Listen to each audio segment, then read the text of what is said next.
Siapakah Insinyur Salah Atia ini? Mengapa kematian beliau menggemparkan Kairo dengan pemakamannya yang dihadiri lebih dari 1,5 juta orang? Mari kita simak kisah dari Asosiasi Universitas Islam Mesir ini. Al-Kisah dari kampung kecil bernama Tafahna al-Ashraf, distrik Middle Ghamir, Provinsi Dakohlia, Mesir, ada 9 orang sarjana miskin lulusan Fakultas Pertanian. Lalu mereka pun sepakat membuat sebuah peternakan unggas, sembari mencari mitra ke-10. Namun mereka terbentur modal, maka dengan sekuat tenaga mereka kumpulkan dari hasil menjual tanah, perhiasan istri, hingga meminjam. Meski tidak banyak terkumpul, namun mencukupi untuk memulai usahanya. Pertanyaan tersisa, siapa mitra yang ke-10? Insinyur Salah, satu dari mereka pun berkata, "Aku sudah menemukan mitra yang ke-10. Siapa?" kata teman-temannya. "Allah," lanjutnya. "Allah akan menjadi mitra usaha kita yang ke-10. Allah akan mendapat 10% dari keuntungan kita. Dengan perjanjian, Allah yang akan memberikan perlindungan dan pemeliharaan, keamanan dari segala wabah penyakit." Akhirnya mereka pun sepakat. Kontrak kerjasama pun ditulis secara rinci dan dicatatkan ke notaris, lengkap dengan peran mitra ke-10 tersebut. Tak disangka, setelah 1 musim bisnis mereka langsung meroket, jauh dari yang dibayangkan sebelumnya. Lalu mereka pun kembali bersepakat menambah jatah keuntungan mitra ke-10 menjadi 20% di musim kedua, dan begitu seterusnya hingga mencapai 50%. Lalu bagaimana keuntungan mitra ke-10 itu dialokasikan? Dimulai dengan membangun sekolah dasar Islam putra, lalu lanjut putri, kemudian sekolah menengah putra, kemudian putri.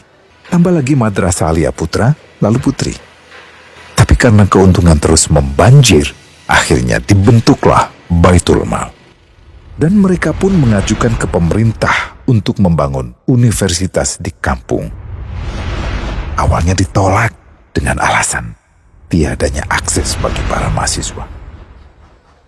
Tak berapa lama mereka pun mengajukan pembangunan universitas lengkap dengan stasiun kereta beserta jalurnya dengan biaya mandiri.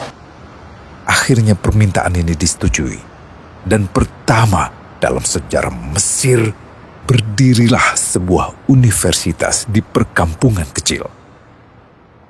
Semakin berkembang, dibangun pula fakultas kedua, ketiga, keempat hingga asrama putri dengan kapasitas 600 kamar. Lalu asrama putra dengan 1.000 kamar. Tiket kereta api pun digratiskan untuk memudahkan transportasi menuju kampung tersebut. Tak cukup hanya itu, dibangun Baitul Mal berikutnya hingga hilang kemiskinan di daerah tersebut.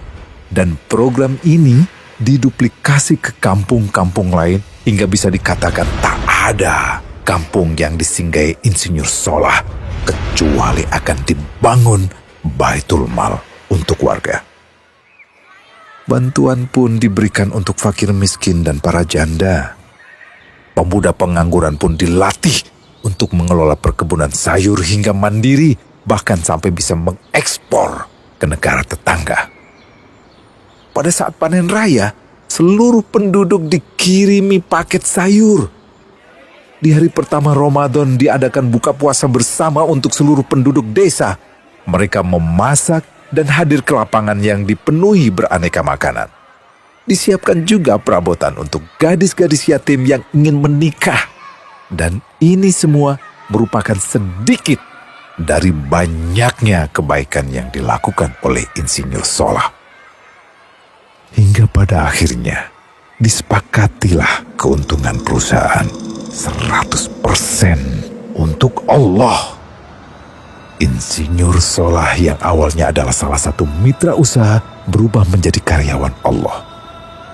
Dia hanya menerima gaji, namun dia memberikan Tuhannya syarat agar membuatnya hanya butuh kepadanya dan hanya meminta kepadanya. Inilah sosok Insinyur Salah Atia, aktor utama kisah menakjubkan ini. Keikhlasannya membuat ia sama sekali menolak terkenal di media massa. Dan kini, meski orang yang melibatkan Allah ke dalam bisnisnya ini telah wafat, terbayang seluruh amal jariahnya yang selalu mengalir untuknya. Masya Allah. Pertanyaannya, akankah ini hanya menjadi sebatas kisah saja? Atau menjadi teladan bagi kita untuk mengikuti jejaknya?